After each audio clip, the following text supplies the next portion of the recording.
Mañana hay 31 minutos. Sí, se agota el tiempo para que el Consejo Nacional Electoral decida si Iván Cepeda, el candidato del petrismo, puede o no participar en la consulta del próximo 8 de marzo, a pesar de que ya participó en otra consulta el pasado 26 de octubre, que según el documento que radicaron los partidos, era una consulta interpartidista. Y es que el CNE está trabajando contrarreloj porque el próximo viernes 6 de febrero vence el plazo para la inscripción de candidatos que aspiran a participar en esas consultas de marzo. E inmediatamente, según el calendario, comienza el trámite para la impresión de los tarjetones por parte de la registraduría. Lo que se quiere evitar es imprimir una tarjeta electoral con la foto de Iván Cepeda, a pesar de que el CNE le inhabilite o le imposibilite esa posibilidad, lo cual generaría muchísimo más ruido en torno a esa decisión. Este fin de semana hubo muchas polémicas en el seno del Consejo Nacional Electoral, porque los 3 magistrados comisionados para redactar la ponencia que estudiará la sala plena frente al caso Iván Cepeda, que son fundamentalmente los petristas, porque son del pacto histórico o afines al pacto histórico, entre ellos Álvaro Echeverry, la doctora Fabiola Márquez y la doctora Alba Lucía Velázquez, dilataron la radicación del documento hasta anoche a las 8:14 de la noche,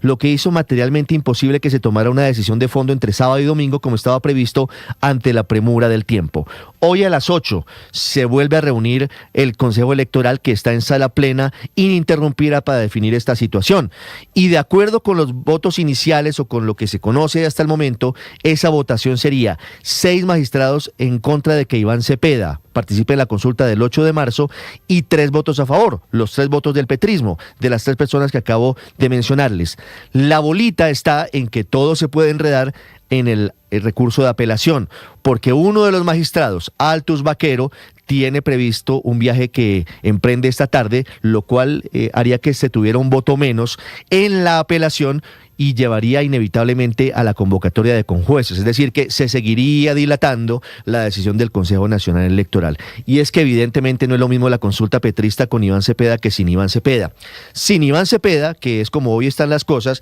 Roy Barreras podría potenciarse y la izquierda llegaría dividida a las elecciones del mes de mayo y podría darle eventualmente fuerza a la consulta de la oposición, a la de la centro derecha, con Paloma Valencia, que es una de las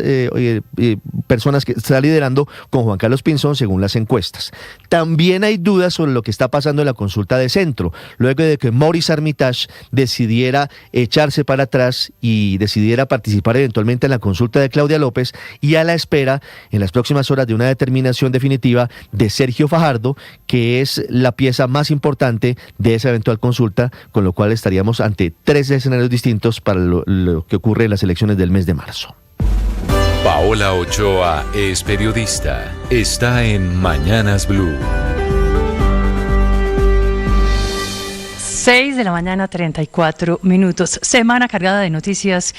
económicas, con aranceles mutuos del 30% con Ecuador que empezaron a regir el día de ayer, con reducción de 500 pesos en el precio de la gasolina, que también comenzó el día de ayer, con alza de 100 puntos básicos en las tasas de interés por parte del Banco de la República el viernes pasado, que suben del 9.25 al 10.25%, y con anuncios de un recorte de 16 billones de pesos en el presupuesto general de la Nación para este año. 5 grandes noticias económicas que dominan el panorama financiero del país y que serán plato fuerte en los próximos días, tanto para el gobierno nacional como para millones de personas, comenzando efectivamente por la reducción de 500 pesos en el galón de la gasolina, que queda por debajo de los 16.000 pesos, 15.557 pesos en promedio para las 13 principales ciudades, una reducción del 3% frente al nivel de enero y del 7% frente a los más de 7.000 pesos que él ha venido subiendo durante el gobierno de Gustavo Petro, que cuando llegó al poder la tenía en 9.700 pesos. Una reducción pírrica que, no obstante, pues sirve para aliviar en algo el bolsillo y que podría repetirse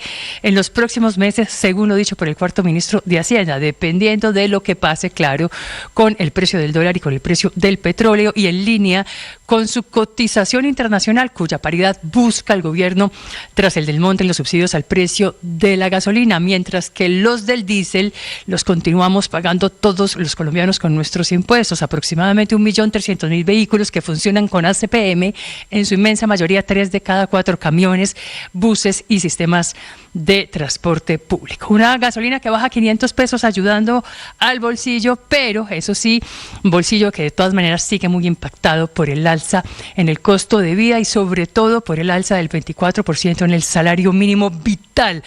aumentando las expectativas de una mayor carestía en el país, que subieron del 4 al 6% y que llevaron al Banco de la República efectivamente a tener que atajar esas expectativas y subir las tasas de interés en un punto completo, del 9.25 al 10.25, cosa que se va a sentir en los nuevos créditos e hipotecas que tomen los colombianos en los próximos meses, aproximadamente unos 9 meses, que es el tiempo que tarda en transmitirse esa alta al resto de la economía. María Camila Orozco es periodista. Está en Mañanas Blue. Ya son las 6:36 de la mañana. El Clan del Golfo se quedó sin su segundo al mando. Les hablo de Gonzalo Sánchez, alias Gonzalito, que era el hombre más importante para esa organización después de alias Chiquito Malo, que le heredó el mando a alias Otoniel, que está extraditado en Estados Unidos. Murió ahogado en Tierra Alta, en el departamento de Córdoba, después de que la lancha en la que él se movilizaba junto a su esquema de seguridad se volcara, aparentemente víctimas del invierno. Estaba intentando llegar a la zona de ubicación temporal acordadas con el gobierno en el marco de los acercamientos de la paz total. Manejaba, aparte de las rentas de la droga y de la minería ilegal en Antioquia, Córdoba y Sucre, la cabeza visible de ese proceso cuestionado de paz con el gobierno nacional, porque no ha dado un solo fruto, ni siquiera la prometida devolución de los niños que han reclutado para su guerra. Su nombre estaba entre los más buscados, se le conocía también con el alias de Willington, Ramiro y Chimbita, y por su cabeza ofrecían una recompensa superior a los 3.000 millones de pesos. Gozaba de total impunidad, intimidando a las comunidades que rescataron su cuerpo y que por orden del presidente Gustavo Petro tienen ahora que entregarle al ejército y a la OEA su cuerpo, como si se tratara de un mártir y no de un criminal del tamaño que es, responsable de empujar la cifra de más de 27.000 hombres, personas entre combatientes y redes de apoyo, que fue la cifra con la que cerró el 2025 de hombres alzados en armas ilegales, porque solo ellos, el Clan del Golfo, crecieron en un 30% en todo el país. Camila Carvajal es periodista. Está en Mañanas Blue.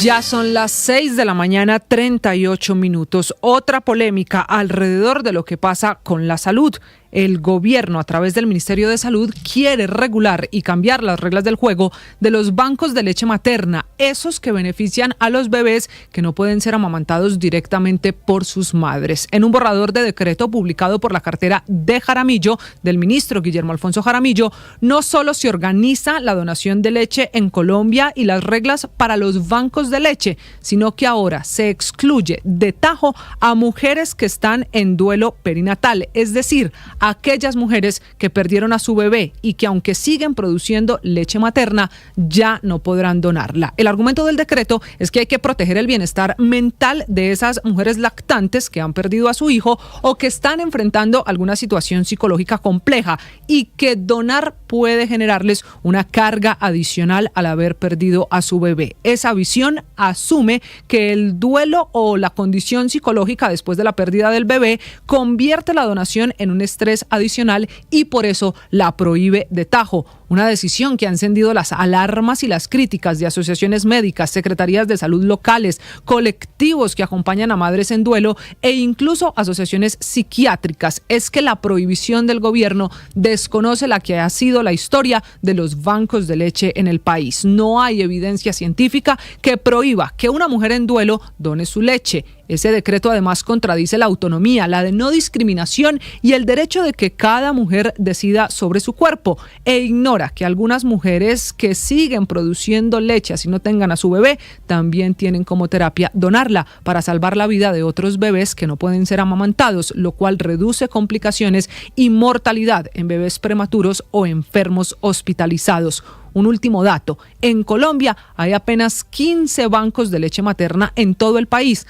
casi que uno por región, en Ibagué, en Fusagasugá, en Valledupar, en Pasto, en Cartagena, en Medellín, en Bogotá y en Popayán, donde esta mañana le piden al gobierno mirar y reconsiderar esos nuevos lineamientos, pensando que una mujer así pierda a su bebé puede donar leche materna. Estás escuchando